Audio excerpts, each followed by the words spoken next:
Perfecto. Bueno, antes que nada, una vez más, les agradezco la invitación a la Sociedad Guatemalteca de Ultrasonido, a la Asociación Guatemalteca de Ultrasonido, para pues, llevar a cabo estas pláticas científicas que pues creo que con esta modalidad que hoy tenemos que utilizar para no, pues no perder antes que otra cosa, pues la amistad y los conocimientos que podemos compartir y recibir de todo el mundo, ¿verdad? Muchísimas gracias. Y bueno, miren, vamos a platicar de lo que es la evaluación del ovario normal y patológico y la clasificación de GIRADS. Déjenme decirles que hablar del ovario es algo realmente interesante. Tiene tanta patología el ovario como no se imaginan y tantas cosas que descubrimos todos los días que es increíble, increíble realmente poder discriminar una patología de otra. Es por ello que a mí se me hizo muy interesante compartir este tema. Quiero iniciar con algo de lo que podemos hablar de la embriología del ovario. Y fíjense, resulta ser que el ovario embriológicamente deriva de 4 fuentes importantes, que es el mesodermo intermedio, de las células germinales primordiales, del epitelio celómico y del mesénquima subyacente. Esto generalmente va a ir semana a semana haciendo un proceso de diferenciación hasta llegar a formar las crestas genitales, que se formarán por la proliferación del epitelio y condensación del mesénquima subyacente. Y las células germinales primitivas se originan en el epiblasto subyacente a la 3ª semana. Imagínense, en etapa tan temprana, prácticamente ya tiene un proceso de activación para la formación de las futuras gónadas. En la 4ª semana hay un proceso de migración por el mesenterio dorsal hacia las gónadas primitivas que invaden la cresta genital en la 6ª semana. Ya en este esquema, aquí, ¿cómo podemos observar? Que las células germinales primordiales que aparecen en el endodermo, las células endodérmicas de la pared de la vesícula onfolomesentérica. Y quiero iniciar también compartiéndoles este concepto de la vesícula onfolomesentérica, que a mí me ha llamado muchísimo la atención y siempre se los compartiré a nivel nacional y a nivel con todos los colegas del extranjero, que el embrión humano no tiene saco vitelino. El embrión humano tiene vesícula onfolomesentérica secundaria o vesícula umbilical secundaria. En todos los artículos y en todos los papers, incluso en los equipos de ecografía, lo manejan como saco vitelino. Quiero que la cuestión aquí es que el saco vitelino es característico de las aves. Entonces, sé que la palabra embrión es indiferenciada, pero nosotros vamos a estudiar embriones humanos y entonces nos tendremos que referir al término como tal de vesícula onfolomesentérica y cambiar esa situación, no seguir repitiendo como siempre saco vitelino y saco vitelino cuando eso no es el saco vitelino, al menos en los embriones humanos. Y fíjense, las células germinales primordiales migran por movimientos ameboides a lo largo del mesenterio dorsal del intestino posterior y llegan a la gónada al comienzo de la 5ª semana. Aquí llevan información genética ya como tal, porque sabemos de antemano que la información genética está codificada desde el momento de la fecundación, en donde si se fecunda un óvulo con el cromosoma Y va a dar origen a un bradón, y si se fecunda con un cromosoma X, entonces dará origen a un embrión y a un feto de cromosoma femenino. Pero bueno, esto no va a adquirir diferenciación hasta más tarde.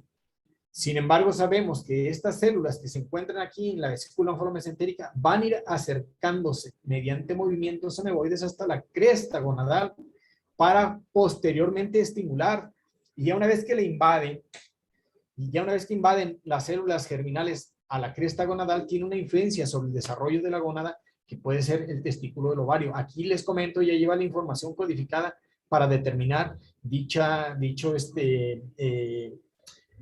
género masculino o femenino. El epitelio de las eminencias genitales proliferan y las células epiteliales penetran en el mesénquima subyacente para entonces llevar a cabo ya las características como tal embriológicas, donde lleva la información genética para desarrollar un óvulo o un testículo.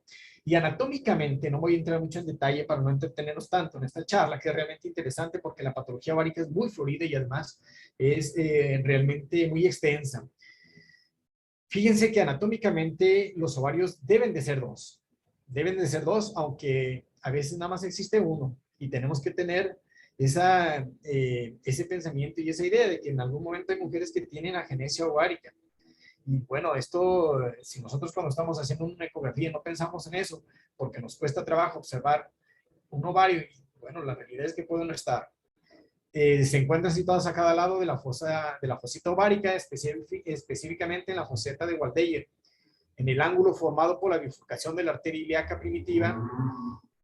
Son de forma almendrada, algunos lo llaman con forma de pasa, y que miden de 3 por 2 por 1 cuando la mujer aún no tiene etapa de paridad, y el peso puede alcanzar desde 6 a 7 gramos hasta antes de la pubertad, y desde 3 hasta 14 gramos cuando ya se convierte en una mujer en etapa reproductora o etapa reproductiva.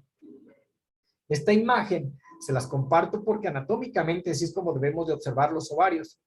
Y fíjense qué interesante, no quiero que confundan el hecho de estudiar y ver el ovario. Nosotros lo que tenemos que hacer es estudiarlo, no verlo, porque para verlo requerimos de algunas otras técnicas. Lo tendremos que estudiar y además seguir los marcadores que nos pueden orientar a saber que efectivamente estamos montados observando el ovario, porque hay veces por la prisa que llevamos de revisar a un paciente, hacemos un corte transversal del cono y hacemos evidente y lo medimos y hacemos pensar que ese es el ovario cuando en realidad no. El ovario tiene características muy propias y que las vamos a identificar. Ahora, la pregunta que todos nos debemos de hacer es: ¿cómo voy a estudiar el ovario? Acuérdense, el ovario lo vamos a estudiar por la vía endocavitaria o la vía transvaginal. Es la forma clara como se debe de estudiar.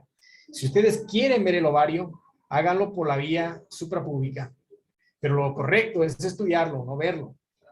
Nosotros tenemos que estudiar. Hay pacientes que obviamente nos impiden observar el ovario por la vía transvaginal, pero no se queden ahí. Si están pensando en que el ovario tiene patología, hay que llevarlo a la vía de acceso como la vía transrectal, que tiene una imagen espectacularmente clara, muy parecida a la vía transvaginal.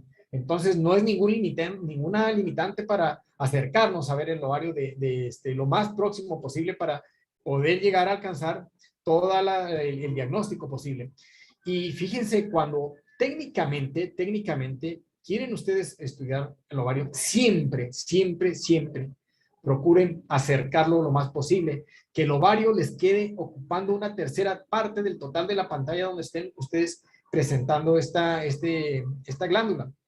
Eso es lo ideal para que entonces en esa cercanía ustedes puedan discernir y discriminar cualquier patología que presente, porque si nosotros ponemos técnicamente mal el ovario y lo dejamos en una profundidad muy alejada, hay patología que podemos pasar desapercibida. Entonces, una de las cosas que tenemos que aprender de inicio es, primero, cómo calibrar nuestro equipo y además cómo obtener la imagen para que la podamos utilizar y la podamos interpretar cualquier diagnóstico o cualquier cuestión que tenga el ovario.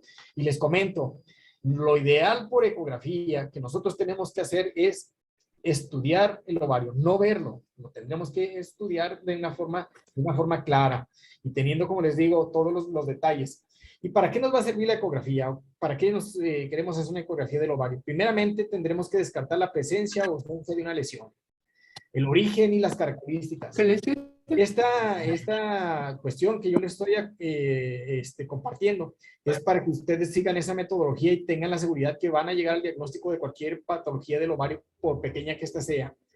Hay que también diagnosticar quistes orgánicos, excluir malignidad. Para screening de cáncer de ovario, todas las pacientes que de alguna manera se han diagnosticado con cáncer de ovario, siempre hay que darle seguimiento. Y además para poder hacer aspiraciones de lesiones guiadas por ecografía. Y miren, les comparto estos casos que son realmente interesantes. Y esto es lo que a mí me llama la atención cuando estoy haciendo un estudio de ecografía y que se encuentra uno con estas alteraciones o estas patologías. Hay que llegar hasta las últimas consecuencias. Debemos recordar que el aspecto morfológico de la lesión que nos proporciona la ecografía no es más que uno de los elementos para el diagnóstico. Son fundamentales la historia clínica, el examen físico, así como los marcadores tumorales y el estado hormonal de la paciente. El ultrasonido es una herramienta más.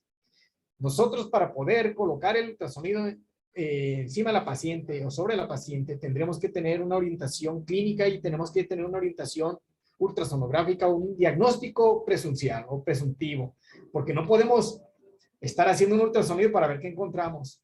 Bueno, si yo encuentro clínicamente que la paciente tiene hipertricosis, está obesa, tiene acantosis nigricans, tiene oxomenorrea, entonces ya voy orientando mi diagnóstico a un probable síndrome metabólico de Stenny-Leventhal.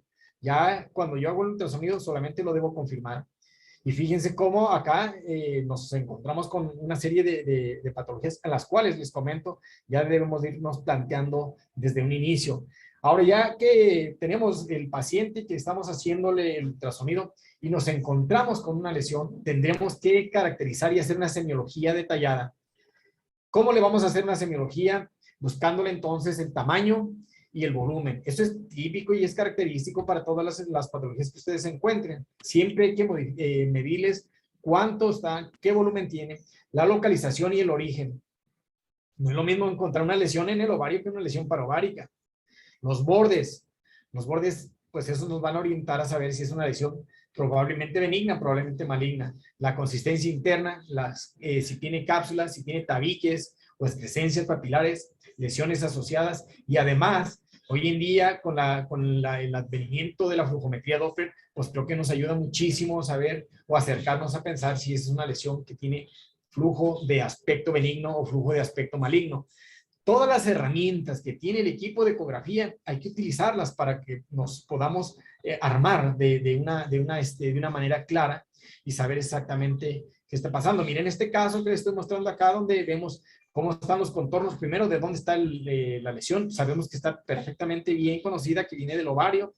Vamos a valorar los contornos, si tiene septos, la ecogenicidad. Vean, esta ecogenicidad heterogénea, a la cual ahora la vamos a ver con todo detalle cuando estemos hablando de las alteraciones y de la patología ovárica como tal.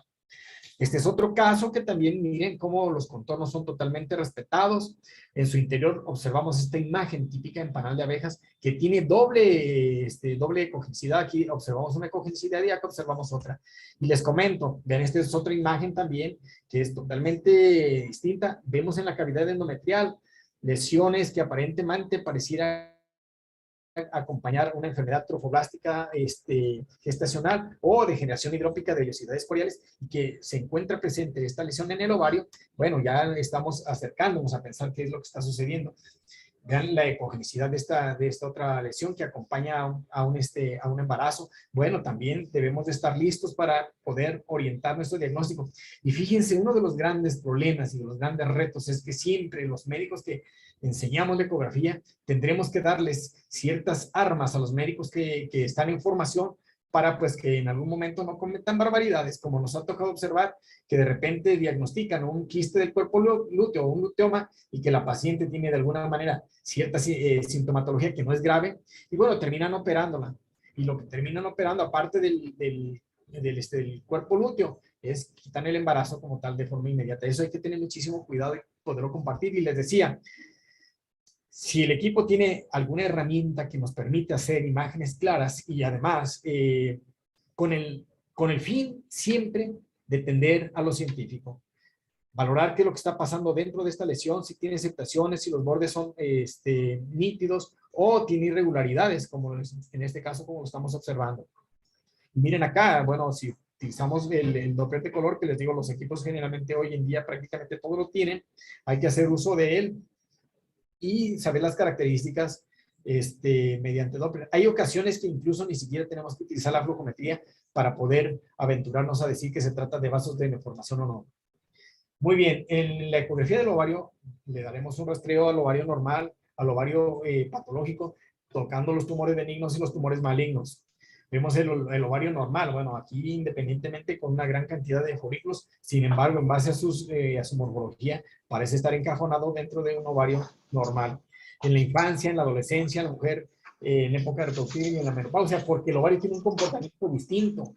Por cada etapa de la vida en la que nosotros lo vayamos a analizar, tiene un comportamiento distinto, tiene medidas distintas. Entonces tendremos que saber cómo está la situación en cada una de las etapas de la vida. Por ejemplo, vemos aquí, miren, en la infancia son ovarios pequeños, de bordes nítidos, textura homogénea, pueden aparecer escasos folículos menores de 9 milímetros hasta los 10 o 12 años. Y el volumen, que esto es bien importante porque de ahí va a depender mucho el poder diagnosticar una alteración ovárica o no. Vean en la prepuberal que alcanza 0,4 a 1,8 centímetros cúbicos. En la puberal 1,8 a 5,7 centímetros cúbicos. Y en la pospuberal de 4 a 8 centímetros cúbicos, y esto ya prácticamente está en la época fértil. Si nos damos cuenta, en los volúmenes del ovario, en ningún momento los estamos observando mayores a 8 centímetros cúbicos, y ese es un dato importante que ustedes deben de tener presentes, que los ovarios al menos en ninguno, ni en tanto sea el derecho o el izquierdo, no deben superar esas características. Vemos aquí un ovario de una niña prácticamente de 10 años, aquí lo vemos claramente, aunque los ovarios a veces por la vía suprapúbica no es tan claro, sin embargo vemos que son ovarios pequeñitos, que tienen por ahí la presencia o desarrollo de un folículo, tanto en el derecho como en el izquierdo. Ya en la etapa de la adolescencia, aquí prácticamente ya se alcanza a observar aquí un folículo que empieza a dominar del resto de los folículos, que puede estar presente en ambos ovarios. Vemos una vez más, aquí miren, con un acercamiento, vemos claramente el folículo acá, igual una mujer en la etapa de adolescencia, la presencia de folículos y además caracterizando siempre el ovario que va a ir de la mano con el ciclo endometrial. Esto es bien importante. Cuando ustedes observen el ovario, siempre procuren observar el endometrio, porque con ello podemos nosotros hacer diagnósticos de endometrios no reactores o endometrios hiporreactores, dependiendo de las características que el ovario va presentando. Si observamos un folículo dominante, como se lo voy a mostrar más adelante, y vemos que el endometrio no está trilaminar, entonces ahí hay un ciclo discordante. Vean acá en la mujer en la etapa reproductiva cómo tiene una gran cantidad de folículos, y además generalmente nos vamos a encontrar con folículos dominantes. Si hacemos una imagen de reconstrucción, vemos los folículos y siempre va a estar presente por ahí un folículo que domine en uno de los ovarios. Aquí vemos folículos también abundantes. Y miren este caso interesante realmente, donde les muestro cómo ya el ovario está desarrollado en una mujer, una mujer ya adolescente o en etapa fértil, donde vean acá un folículo que tiene que estar dominante acompañando al endometrio trilaminar. Vean a la imagen de reconstrucción, como vemos aquí estos folículos. Esto es muy importante, sobre todo cuando en algún momento la mujer se va a someter a un proceso de monitoreo folicular o seguimiento folicular. Hay que hacer la imagen tridimensional, porque la imagen bidimensional, para hablar de reserva ovárica, quedamos un poco menguados, porque a veces vemos la parte de enfrente, pero la parte de atrás que llegan a presentar folículos importantes, las dejamos de ver y podemos reportar como un ovario que tiene poca reserva. Sin embargo, ya a la imagen de reconstrucción vemos la cantidad de folículos y que estos folículos son realmente interesantes para que pueda tener o sean mujeres con posibilidad de embarazarse. Vemos aquí un ovario con la presencia del folículo dominante y el anillo perivascular. El anillo perivascular es importantísimo, chicos, porque si nosotros estamos siguiendo a esta paciente para un monitoreo folicular o un seguimiento folicular, se llega a embarazar, con el hecho de que observemos la gran vascularidad que tiene el ovario periovulatorio, podemos predecir qué va a pasar en el primer trimestre del embarazo. Si nosotros observamos un anillo perivascular en un folículo dominante y que este está pobremente vascularizado, podemos inferir que si la paciente se embaraza va a tener un riesgo de aborto o una pérdida del embarazo en etapa temprana o en el primer trimestre del embarazo. ¿Cómo nos es importante valorar esos datos? Y fíjense, en la paciente menopáusica, los ovarios son de bordos irregulares, con un volumen reducido menor a 2 centímetros cúbicos, ausencia de folículos, eventuales folículos pequeños y atróficos, la vascularidad está disminuida, atrofia del estroma, la visualización es uniobilateral. A veces nos cuesta trabajo porque son pacientes que han sido sometidas a cirugías y hay una serie de problemas a nivel de la pelvis, hay zonas de fibrosis y no nos permite la visualización clara. Lo interesante de todo esto es que en la paciente menopáusica, si no observamos los ovarios, debemos quedarnos tranquilos, Preocúpense cuando los observen y cuando los observen con un volumen mayor de 8 a 10 milímetros. Entonces ahí está crítico porque decimos, es una paciente que debió haber tenido los ovarios pequeñitos y los tiene grandes. Aquí debe de haber patología y hay que buscarla. Así que si ustedes están estudiando o están revisando una paciente en etapa postmenopáusica o menopáusica y no observan los ovarios por múltiples factores que tuvo en su vida reproductiva, bueno, quédense tranquilos. Más bien preocúpense cuando los observen y que los observen grandes. Ahí sí la cosa está crítica. Vemos acá, miren, estos ovarios realmente 4.82 mililitros de volumen y tienen aquí folículos que ya se están quedando ahí atróficos. Estos nos debemos de quedar tranquilos. Tiene un ovario pequeñito, además de que con sus folículos atróficos, y no me debo de preocupar. Si no lo veo el otro, como lo estaba mostrando, entonces estoy tranquilo. Los tumores benignos, aunque obviamente lo tenemos que tratar de buscar lo más que se pueda, sin embargo, a veces es imposible porque los pacientes tienen el colon distendido, tienen enfermedad inflamatoria crónica, tienen una gran cantidad de alimento en el colon y nos impide ver el ovario. Les digo, no se preocupen, quédense tranquilos. Sin embargo, cuando lo vean grande y con alguna patología, entonces ahí sí hay que empezar a tener preocupación. Y se vale reportar ovarios no visibles por presencia de tal o tal situación. No hay ningún problema. Y de los tumores, hablaremos de los tumores quísticos, de los tumores sólidos y de los tumores mixtos. Y de los tumores benignos, como los quistes funcionales, que son quistes foliculares, quistes del cuerpo lúteo o quistes tecaluteínicos. Y fíjense, los tumores benignos quísticos, los quistes funcionales, que son quistes foliculares, hay que tener muy en claro el comportamiento fisiológico del ovario. Quistes del cuerpo lúteo y quistes tecaluteínicos.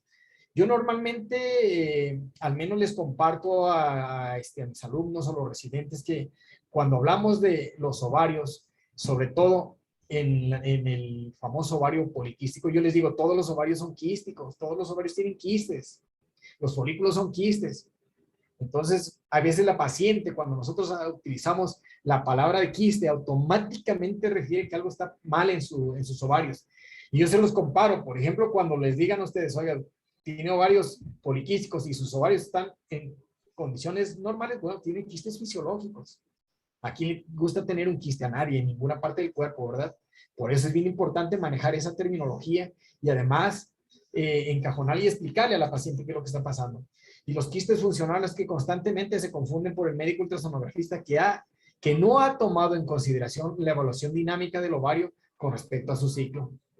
Porque hay veces cuando la paciente está periovulatoria y tiene un folículo dominante que puede alcanzar entre 25 y 30 milímetros y lo reportamos como algo patológico. Espérense tantito. ¿Cuál es la urgencia? Si la paciente está sintomática, no tiene ninguna característica para pensar en algo patológico, ¿por qué tendremos que reportar un quiste del ovario de tanto por tanto? Cuando sabemos que está a punto de ovular y que se va a romper. Hay que esperarnos cuando menos 1 o 2 ciclos y además ver las características y el tamaño. Fíjense cómo les comentaba, vean esta imagen. Aquí vemos la vascularidad del ovario, cómo está disminuida, y fíjense cómo alcanzamos a observar aquí un ovario con una formación del cómulus ófulos, que está periovulatorio. Pero vean la vascularidad, está pobremente presente. Entonces, si esta paciente se llega a quedar embarazada, hay que tener siempre muy al pendiente ese dato. Y si no, pues bueno, ayudarle con un tratamiento hormonal que pueda favorecer que no aborte en el primer trimestre o que no tenga riesgo de aborto.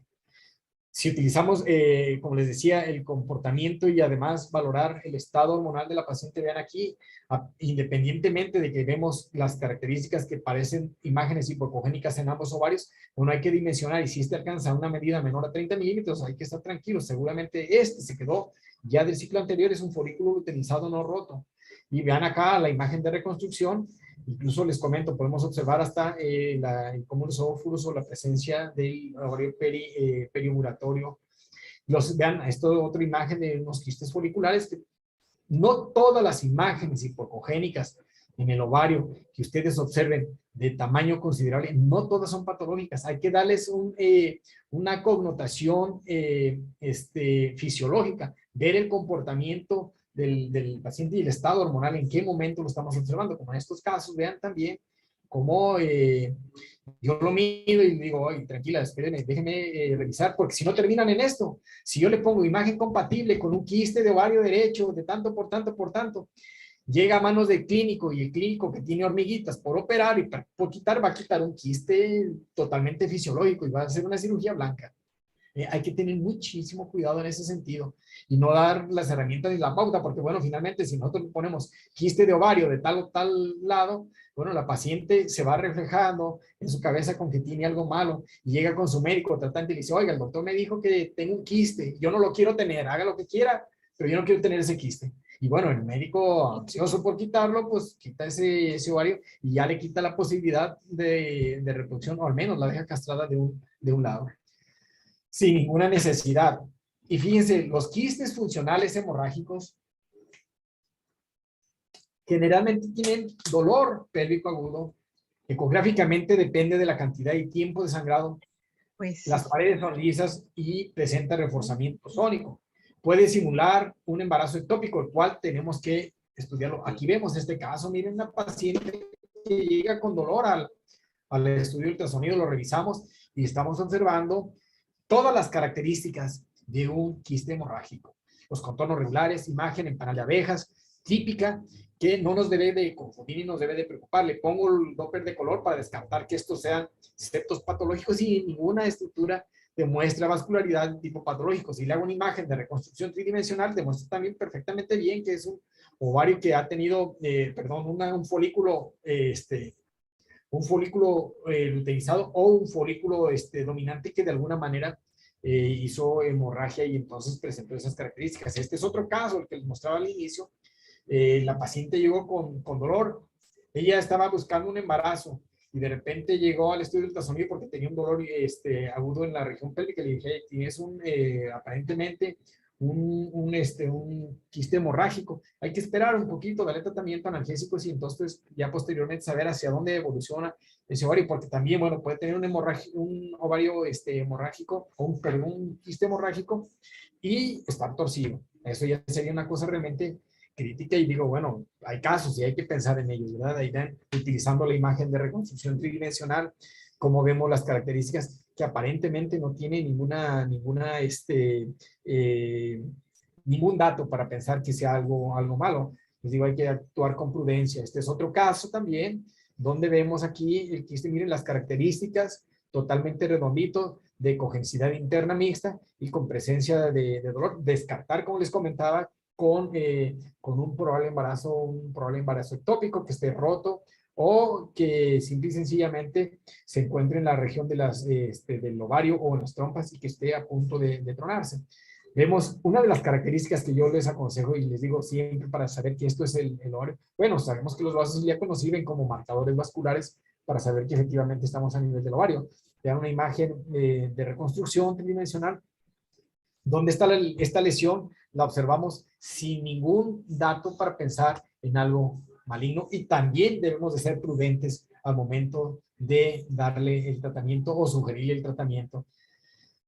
Los quistes del cuerpo lúteo ultrasonográficamente son típicamente uniloculares, anecogénicos o anecoicos, con paredes bien definidas y con reforzamiento sónico. Fíjense, quistes del cuerpo lúteo o los llamados luteomas ultrasonográficamente son típicamente uniloculares, anecogénicos o hipocogénicos, con paredes bien definidas y reforzamiento sónico. Son unilaterales generalmente del lado donde se encuentra el cuerpo lúteo, provocan a veces dolor.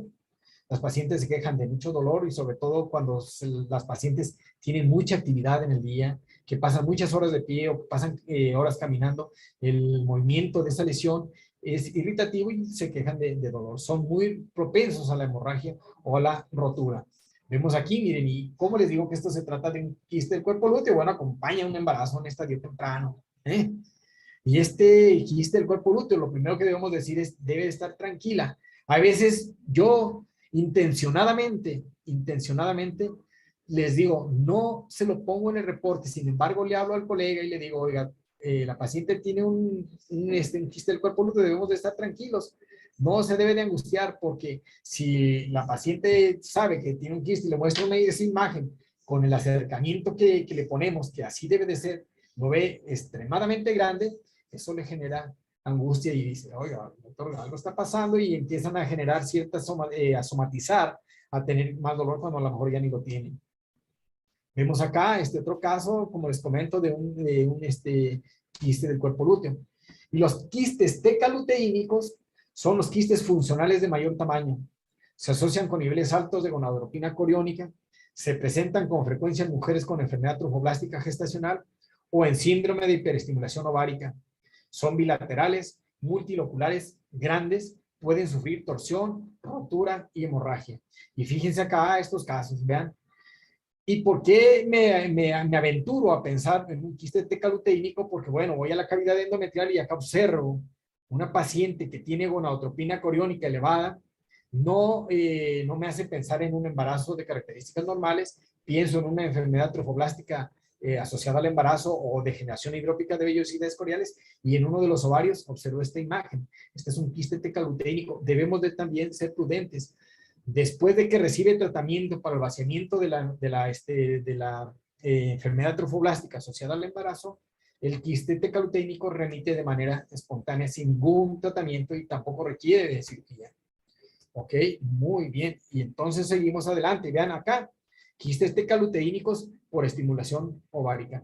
Hay quienes lo pueden confundir con un síndrome de hiperestimulación ovárica o síndrome de LUF, de folículos luteizados no rotos. Esto no es otra cosa más que quistes tecaluteínicos porque le administraron medicamentos para que la paciente se embarazara cuando su problema ni siquiera era a nivel de los ovarios. Estaban produciendo folículos de manera espontánea y de manera normal. Lo único que desencadenaron es que tuviera quistes tecaluteínicos. Muy bien.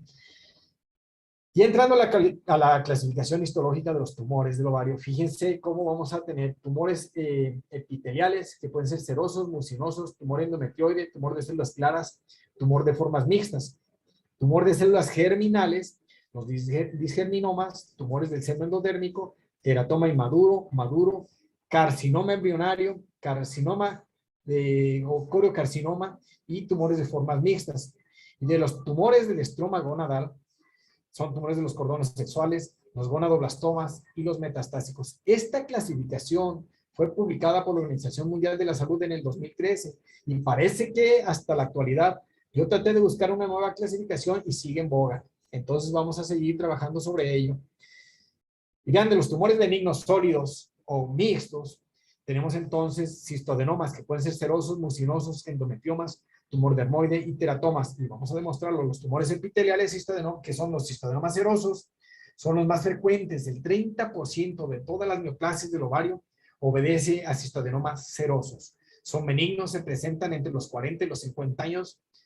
Su tamaño es variado, pero más pequeño que los cistodenomas mucinosos.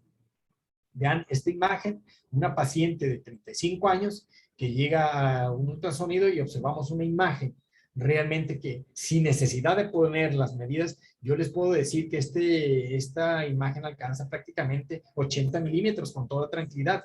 Si ustedes transpolan estas rayas que están acá, que equivalen a 1 centímetro, transpólenlas al tamaño longitudinal de esta lesión y alcanza tranquilamente 80 milímetros, 8 centímetros. Entonces esto encaminaba por las características a un cistodenoma seroso. Esta es otra imagen donde estamos observando también, miren, cómo la gran lesión que se encuentra en la zona del ovario del lado derecho con el reforzamiento no tenía ninguna característica, al menos para pensar en que fuera una lesión septada y que encajonara a otro tipo de patología. Vemos acá, haciendo un zoom, yo les digo siempre, acerquen a su pantalla la patología que observen en cualquier parte del cuerpo. En cualquier parte del uso de la ecografía, en obstetricia, en ginecología, en sistema musculoesquelético, en cualquier parte, siempre acerquen la lesión y les va a ser mucho más fácil identificarla y llegar al diagnóstico. Vemos esta otra acá. Vean, si la dejamos alejada, vamos a perder gran importancia de por ejemplo, en esta imagen, como aquí se observa aparentemente pareciera que tuviera un septo.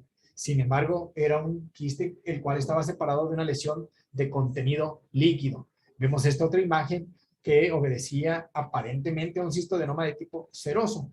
Esa es nuestra posibilidad diagnóstica. No quiero decir que lo sea, porque déjenme decirles que en los casos que les voy a mostrar más adelante, yo tenía la idea de un diagnóstico y cuando la paciente fue al estudio de histopatología, resultó con otra. ¿Eh? Por eso nosotros siempre tenemos que sugerir las posibilidades diagnósticas. Y si no queremos aventurarnos a decir el probable diagnóstico, bueno, hay que hacer el diagnóstico descriptivo. Eso no nos puede comprometer quizás un poco menos, aunque a algunos colegas les gusta que siempre le ponga uno a qué está acompañado o a qué se acerca esa probable patología. Aquí lo vemos, miren, una imagen hipocogénica redondeada, no hay en su interior absolutamente nada más que seguramente mucina y que acompaña a este probable diagnóstico de un cistoadenoma de tipo seroso, perdón. Vean, esta es una pacientita jovencita que recientemente la revisé. Les platico este caso porque a mí me llamó muchísimo la atención. Ya le habían hecho 3 estudios de ecografía y la tenían diagnosticada como ascitis. Y la chica, bueno, no tenía ningún estado metabólico para pensar en un problema de ascitis. Cuando la reviso, le digo, no, hija, tú lo que tienes es un quiste en el ovario, un quiste en el ovario que le llegaba hasta el apéndice gifoides. Miren, medía 34,47 centímetros y solamente haciéndolo mediante la técnica de vista panorámica o vista extendida, el extend view, es como yo pude al acercarme a observar todo el tamaño de esa tremenda lesión. Y era una paciente jovencita. Le dije, no, tú no tienes ningún problema de ascitis, ni tampoco tienes ningún problema hepático. Una vez que te quiten esta lesión, vas a poder estar tranquila. Ahí tienen la imagen, miren, la cirugía prácticamente un tremendo cistoderma seroso, impresionante, que bueno, afortunadamente en el estudio histopatológico no salió ninguna otra cosa más que un cistoderma seroso. El cistoderma mucinoso ultrasonográficamente son grandes lesiones quísticas uniloculares de paredes delgadas, pueden contener finas septaciones, se presentan con mayor frecuencia entre la segunda y la tercera década de la vida. Vean acá, como aquí ya tiene múltiples septaciones. En esta imagen vemos acá esta lesión que pudiera ser un cistoderma de tipo mucinoso. Tiene septos, los septos son delgados, no hay ninguna característica para pensar en que se tratase de alguna lesión neoplásica. Aquí lo estamos identificando, es una lesión bastante grande que prácticamente ocupa toda la cavidad pélvica y que incluso a veces se confunde con un embarazo. Y lo lamentable de todo esto es que luego a veces los mismos familiares tachan a la paciente de estar embarazada cuando dicen, bueno, oiga, yo no estoy embarazada, pues ni siquiera novio tengo. Bueno, para estar embarazada no necesitas obligatoriamente tener novio, ¿verdad? Pero bueno, eso se puede prestar a malos diagnósticos así clínicamente y pues creo que lo más correcto es llegar al estudio, al diagnóstico ultrasonográfico. Era una tremenda lesión. Ahora vemos, le pongo el Doppler de color, en los septos ninguno medía más de 3 milímetros, no había vascularidad en su interior. Este es otro caso que también me llamó muchísimo la atención, una paciente jovencita, la cual presentaba esas características y fue diagnosticada como un cistoadenoma de tipo mucinoso. Vemos con Doppler, trato de bajar el PRF para que la sensibilidad del Doppler sea mucho mejor. Vemos ahí aparentemente pareciera que tuviera una vascularidad. Sin embargo, hay que darle seguimiento y hacer el protocolo completo. Utilizando la imagen de reconstrucción tridimensional, ahí lo vemos, septos delgados, septos finos, que aparentemente no nos hacían pensar en algo maligno, ¿verdad? Ahí tiene la pieza anatómica después de la cirugía. Este es otro caso. Igual, miren ahí, es una paciente joven en la cual estamos observando septos. Aparentemente pareciera que tuviera vegetaciones, sin embargo, pueden estar también folículos metidos dentro de esa lesión. Vemos claramente, la medimos, hacemos la imagen de reconstrucción. Esta pacientita, vean, después del proceso quirúrgico, la paciente va al estudio de histopatología y salieron todos aparentemente estructuras que obedecían a un cistoadenoma de tipo mucinoso. Los cistodenomas serosos, perdón, los cistodenocarcinomas serosos, que aquí la cosa cambia, son lesiones grandes quísticas multiloculares que contienen múltiples proyecciones papilares que nacen de las paredes de los septos y del quiste. Aquí ya la cosa es distinta. Vean este caso. Lo observo por arriba porque la paciente estaba encajonada a un estudio ginecológico. Era una paciente de prácticamente 60 años, si no mal recuerdo, un poco más. Y le pongo el traductor y me llama la atención esa imagen. Le digo, hija, no puedo hacerte un diagnóstico, al menos acercarme al diagnóstico por la vía suprapúbica. Tendremos que llegar a la vía transvaginal. Afortunadamente la paciente accedió. Estos son los rastreos que yo le hice por la vía suprapúbica. La imagen de reconstrucción, observaba yo múltiples zonas papilares que se proyectaban de la pared del quiste. Entonces, vean, cuando luego el estudio transvaginal, ahí está la imagen. Un carcinoma, un cistadenocarcinoma del ovario en una etapa bastante avanzada. Por eso, a veces los diagnósticos debemos de tratar de llegar hasta las últimas consecuencias. Incluso, vean ustedes, en el rastreo se alcanzan a ver cómo pedazos de tumor se están cayendo de la zona del quiste. Era un problema realmente avanzado. Este es otro caso. Este es un cistadenocarcinoma también ya reportado por histopatología. Vemos aquí las características, cómo no se parecen en ninguna de los otros que estábamos viendo de características benignas. Tiene vegetaciones, tiene septos gruesos. Vean, ocupo toda la pantalla para poder acercarme a saber si son efectivamente septos o qué es lo que está pasando. Tiene cogenicidad mixta y con la flujometría Doppler, vean la vascularidad que tenía, con estructuras que hacían aliasing de color sin necesidad de poner el espectro. Puedo decirles que esos son vasos de neoformación que acompañan a una lesión neoplásica. Vean esta otra imagen, como les digo, acercando la lesión lo más posible y entonces ya nos podían ver una vascularidad impresionante que, bueno, no nos quitaba la idea de pensar que se trataba de una lesión altamente sospechosa de malignidad y que efectivamente se confirmó con la pieza anatómica de un cistadenocarcinoma de tipo... Lo vemos claramente todo utilizando la herramienta en la pieza anatómica que pudiera hacer alusión a lo que estábamos por ultrasonido. Este es otro caso, es un caso también interesante en donde miren, vamos el ovario del lado derecho y el ovario del lado izquierdo. Aparentemente se escondió un septo. Pero ahí cuando hacemos el rastreo detallado, vean, observamos que ya la lesión tiene cogenicidad mixta y un septo que cruza de lado a lado. Y en la parte más lateralizada se veía tejido heterogéneo con un septo engrosado. Entonces, esta va color de estudio y cuando le copia de color, vemos que este septo tenía prácticamente vascularidad hasta un poco más de la mitad. Vean acá, estructuras vasculares en su interior, lo que podríamos pensar que era algo líquido o que pudiera ser sangre acá, tenía vasos en su interior, entonces esto ya, las cosas son con un diagnóstico totalmente distinto. Ahí lo estamos observando con imagen de reconstrucción. Y miren, de los tumores benignos, el fibroma ovárico, el tecoma, tumor de Brenner, tumor de la granulosa, los tumores de las células germinales, como el teratoma quístico maduro o el quiste dermoide, son bilaterales, compuestos de ectodermo, mesodermo y endodermo de las tres capas embrionarias, muy frecuentes junto con el cistoadenoma seroso, se presentan en la etapa reproductiva. El 2% se maligniza y su complicación es la torsión. Ecográficamente presentan ecos mixtos, lesiones quísticas con un nódulo mural ecogénico llamado tapón dermoide que puede contener lo que quieran, pelos, dientes, ya tejido diferenciado. Vean esta imagen, aquí la estamos observando claramente. Fíjense cómo a pesar de que la paciente tenía o estaba embarazada, del lado del ovario tenía un quiste dermoide, que a lo mejor pueden decir, oiga, doctor, eso se llama un quiste del cuerpo lúteo y está hemorrágico. Bueno, es una posibilidad diagnóstica. No se queden con ello, hay que llegar hasta las últimas consecuencias, ¿verdad? Pero miren, en este caso, aquí vean esta lesión y en su interior tejido sólido.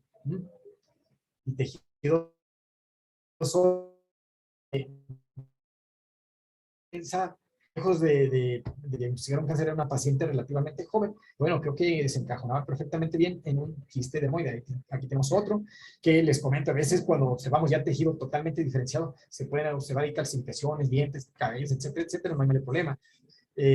Creo que el diagnóstico acá nos aventuramos con toda tranquilidad, es que se trata de un teratoma que pudiera ya ser de tipo diferenciado o maduro. Vean a la imagen de reconstrucción, ahí lo vemos claramente como tenía características de tejido sólido en su interior y bueno, una pieza anatómica que hace alusión a lo que estábamos revisando por ecografía. Los tumores de las células transicionales de Brenner, casi siempre benignos, originados de las células del epitelio superficial, 7% son bilaterales, pacientes asintomáticas, se descubre el tumor de manera incidental, Ecográficamente son lesiones sólidas y hipoecogénicas con presencia de calcificaciones de la pared. Vemos aquí, miren, ahí tenemos un tumor de Brenner aparentemente. La posibilidad diagnóstica es que se tratara de un teratoma. Pasaba desapercibido, tenía zonas de calcificación en su interior. Y vean la pieza anatómica, claramente un tumor prácticamente de grasa altamente brillante que puede tener, como les decía, calcificaciones. Y los endometriomas también le han llamado por su color quiste de chocolate, que digo, a mí no me ha gustado esas características de poderle nombrar quiste de chocolate. Sin embargo, bueno, algunos colegas emocionados románticos del chocolate lo han descrito como tal y es respetado. Son imágenes quísticas bien delimitadas en su interior, ecos finos, homogéneos, de bajo nivel. Vean esta imagen. Y esto se los comparto con toda honestidad. Cuando yo revisé esta paciente, le dije, tiene un endometrioma de libro. Pues, ¿qué tal? Cuando fue al estudio, más bien, le quitaron esta lesión porque además la paciente tenía relativamente dolor importante y el histopatólogo determina un quiste dermoide. ¿Qué tal? Y entonces el diagnóstico que yo había hecho anteriormente se me cayó. Por eso yo les digo, hay que describirlos y siempre con la probabilidad de que se tratase de esa lesión, porque lo pone uno ahí y dice, no, este es un endometrioma de todas. Igual en este otro caso, siempre hay que sugerirlos. Ahí lo vemos, las características aparentemente obedecían a un endometrioma, pero siempre, como les digo, no hay que descartar las posibilidades diagnósticas. Ahí tienen la pieza anatómica donde se reportó un quiste dermoide. Tumores malignos, los criterios ecográficos que ustedes deben de tener siempre presentes para poder acercarse al diagnóstico de benignidad o malignidad, hay que hacerle semiología a la lesión. Si es un componente sólido, si es componente mixto, si es heterogéneo, son quistes multiloculares, conceptos mayores de 3 milímetros, vegetaciones papilares mayores de 3 milímetros, que incluso estén altas, grosor de la pared mayor de 3 milímetros, pared irregular, no depresible, fijos a la pelvis, que presenten asitis o metástasis. Este es un ejemplo de una lesión maligna. Si nosotros le hacemos toda la semiología que les mostraba anteriormente, bueno, van a llegar al diagnóstico con toda claridad de que se tratase de una lesión neoplásica o de una lesión tumoral de todas.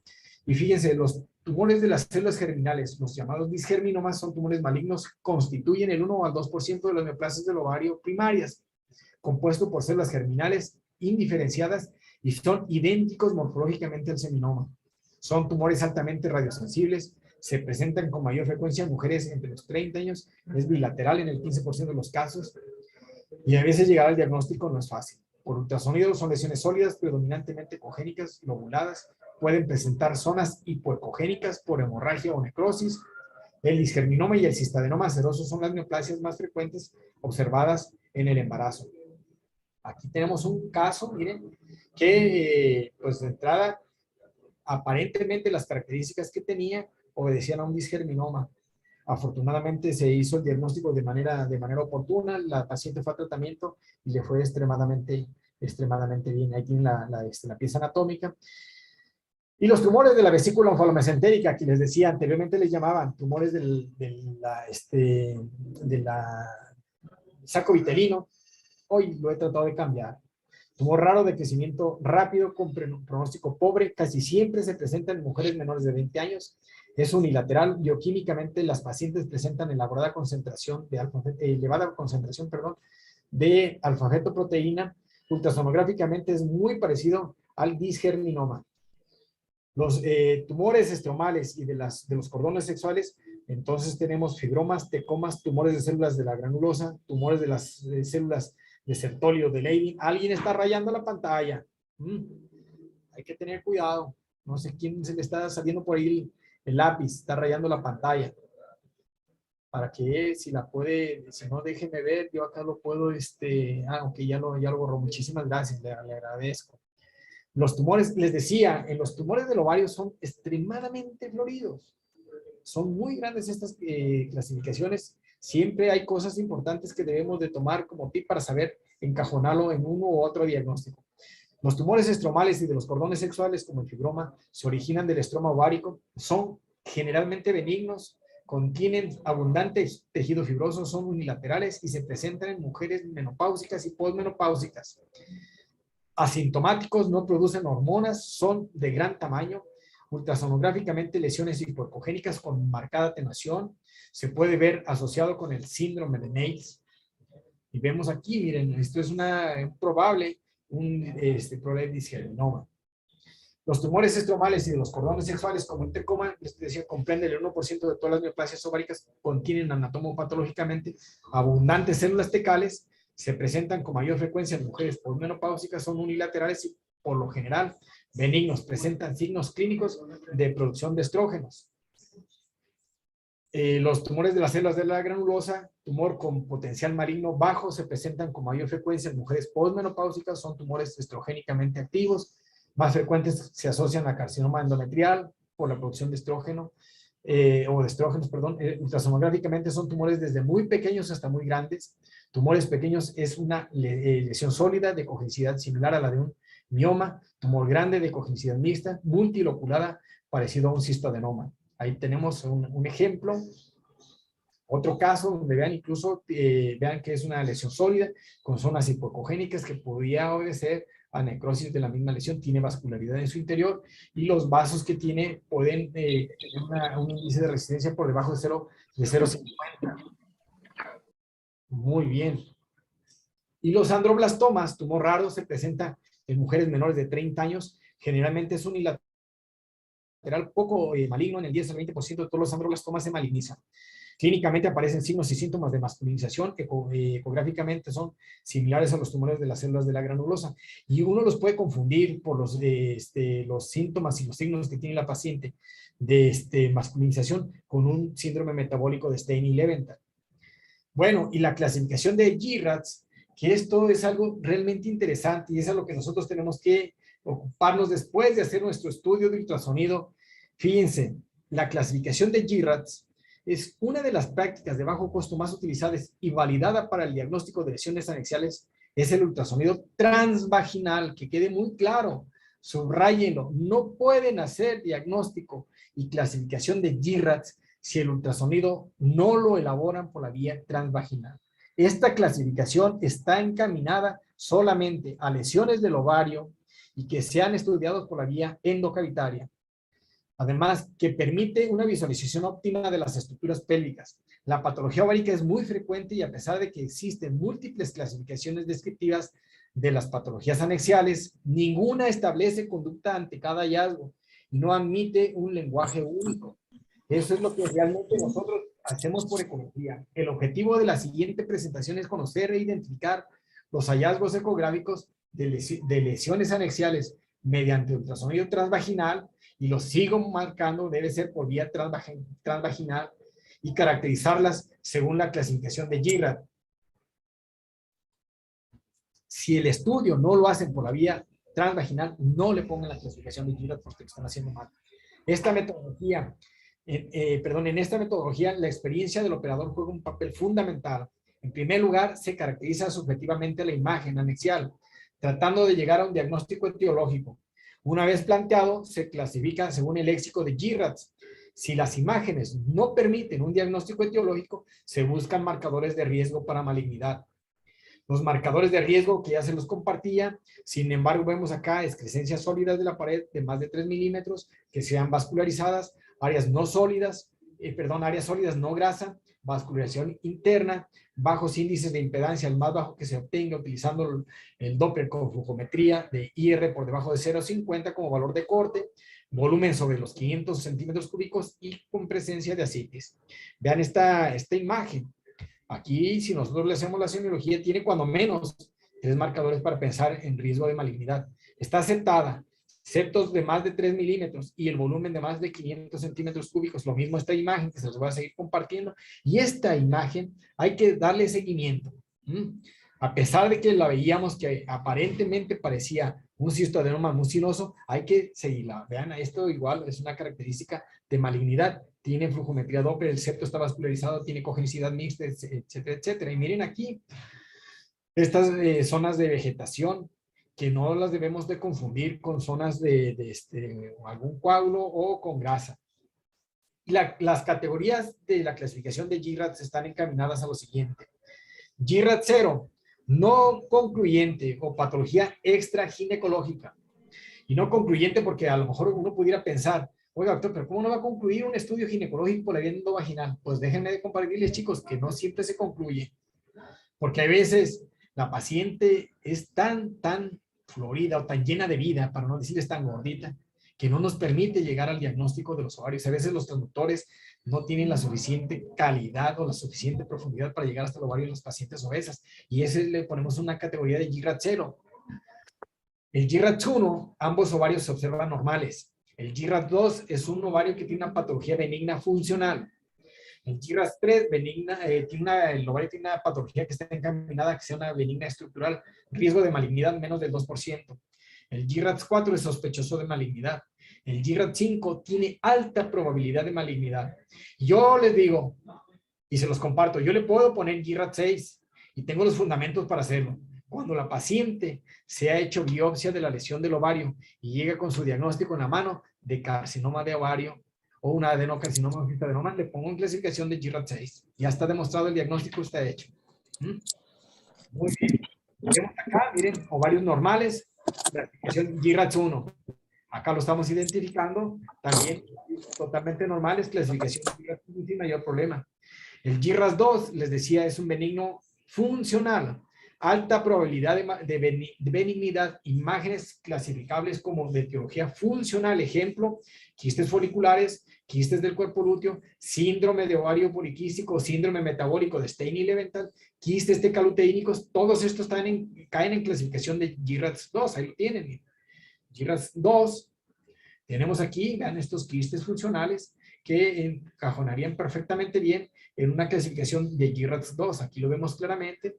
Un quiste del cuerpo lúteo, vean, síndrome metabólico de Steiny-Leventhal manifestado por ovarios con múltiples quistes, que ninguno de ellos alcance más de 8 milímetros, que el ovario tenga siempre un volumen mayor a 8 mililitros, que sea unilateral o bilateral, y que además los tenga de forma periférica, que el estroma esté hiperecogénico. Todos los marcadores que ya conocemos para el síndrome metabólico de Steiny-Leventhal llevado por ecografía, aparte hay que hacerle siempre el estudio bioquímico, y la clínica es importantísima. La clasificación de GIRAD 3, benigno estructural, probablemente benigno, imagen clasificables como de etiología benigna, estructural, sin hallazgos que sugieran malignidad. Por ejemplo, los endometriomas, teratomas maduros, proceso inflamatorio pélvico, con hidrosalpings o biosalpings. Vean, esta imagen cae en categoría de GIRAD 3. Ahí lo vemos, parecía un endometrioma, sin embargo salió un quiste dermoide, un quiste hemorrágico también, lo ponemos en categoría de GIRAD 3, ahí estamos identificando un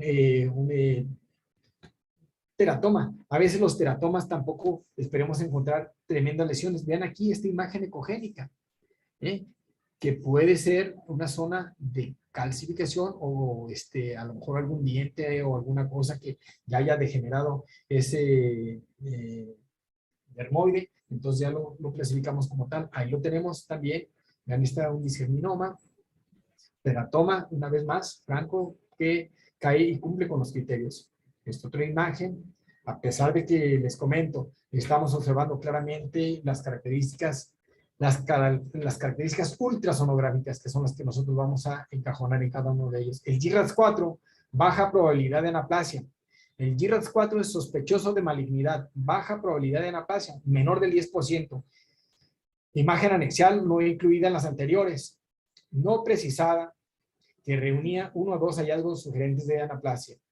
El GIRAD 5, alta probabilidad de anaplasia, riesgo de malignidad de más del 90%, imagen anexial con 3 o más marcadores, imagen anexial con más de 2 hallazgos sugerentes de malignidad, ya cae en categoría de GIRAD 5. Miren acá, vean, todas las características claras para pensar en un tumor maligno. Lo mismo en estas otras imágenes. Estos ya caen en categoría de GIRAD 5. Esa que les mostraba, ahí si nosotros le ponemos la categoría nos van a tachar que no es verdad, porque lo estaba haciendo por la vía suprapúbica, pero acá ya corroborado por la vía transvaginal, entonces ya la clasificación de GIRAD está perfectamente demostrado. Si aún nosotros observando esta imagen y la habíamos encajonado como un teratoma, tiene características de más de 2 características de riesgo para malignidad, la encajonamos en clasificación de GIRAS 3. Y en conclusión podemos decir, este método estandariza y simplifica el informe de imágenes, de las imágenes ecográficas.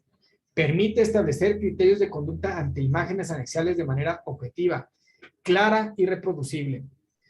Y que todos hablemos el mismo idioma. Si a mí me dicen, doctor, tengo una paciente con GIRAS 3, yo sé que va a ser un benigno estructural. Si me dicen, tengo un GIRAS 4 o 5, tiene un riesgo de malignidad elevado. Que todos hablemos en el mismo idioma sin necesidad de llegar a observar las imágenes. Bueno, antes que nada les agradezco, veo que la sala está pletórica.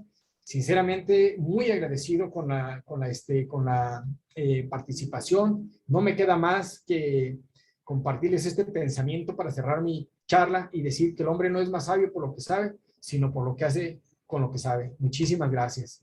Si tienen alguna pregunta, con toda confianza. Muchísimas gracias, doctor Artemio. De veras, una clase magistral, una clase muy ilustrativa. Le agradecemos desde ya esa bondad en compartir sus conocimientos. Y en efecto, hay algunos comentarios y preguntas en el chat. Voy a dar inicio con la lectura de los mismos. Claro, con todo gusto. Ok, listo. Doctor Roberto Moncayo, le manda felicitaciones, excelentes imágenes. La doctora Zoila Mariana, también gracias doctor por excelente ponencia. Pregunta tips para diferenciar endometrioma de un quiste hemorrágico. Gracias de antemano.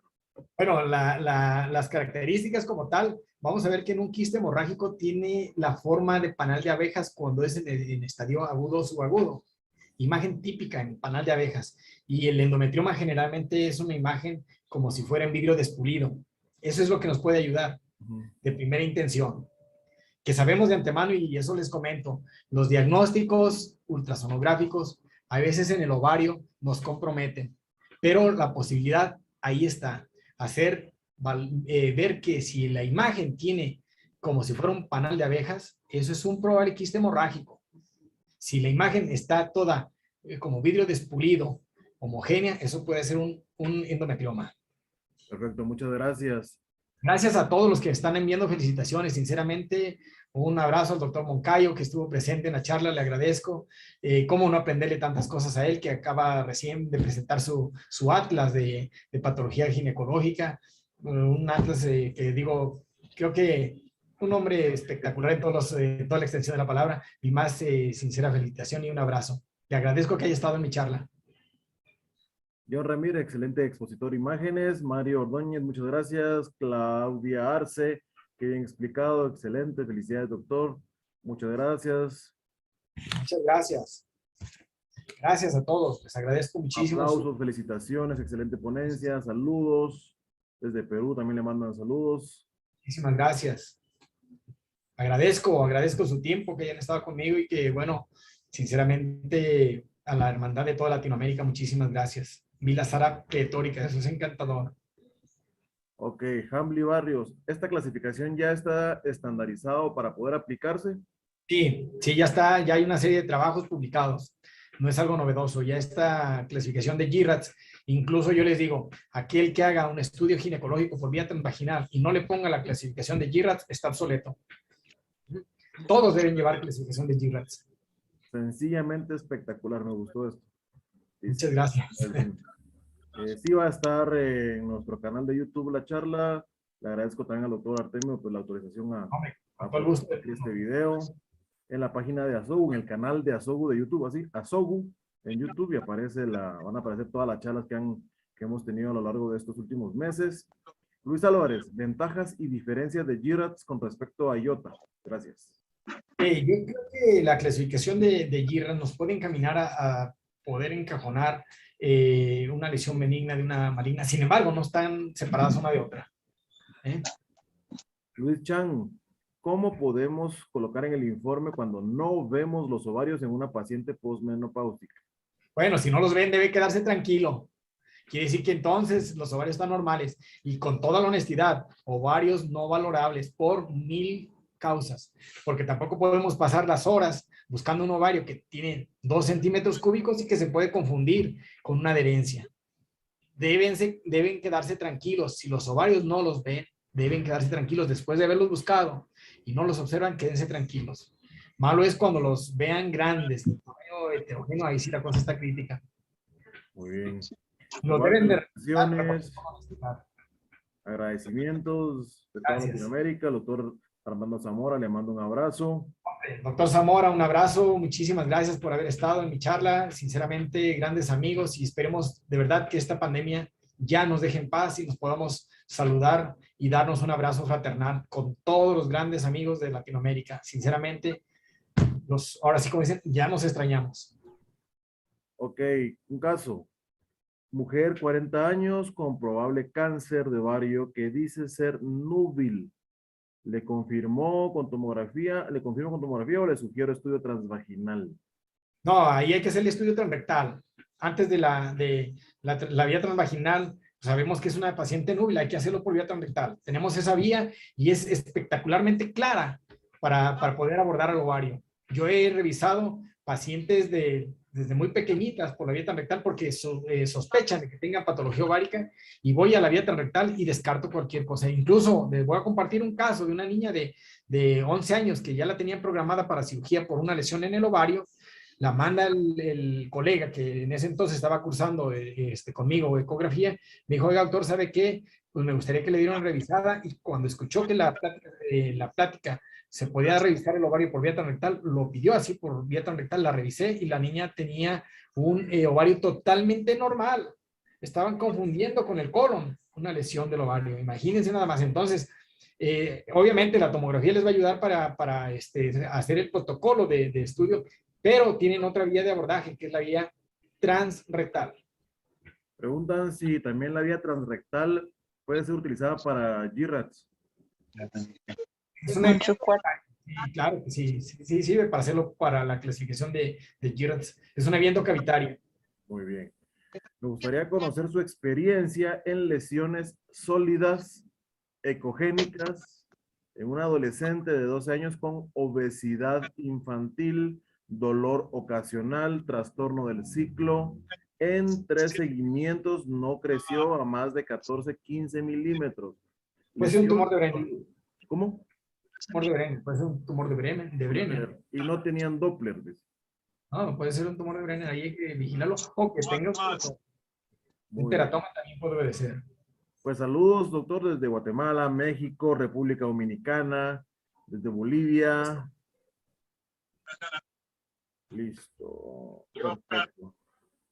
Le manda saludos el doctor Jorge Heredia, que ha sido alumno suyo en el EM. Muy orgulloso, dice. Muchísimas gracias, le agradezco, y qué bueno, se han conectado desde la zona del norte del país. Pues él está en la zona de Rosarito, ya pegada a la frontera con Estados Unidos, y veo que se conectaron hasta la Patagonia. Muchísimas gracias, les agradezco su tiempo y me siento muy honrado con su presencia en esta charla. Muchísimas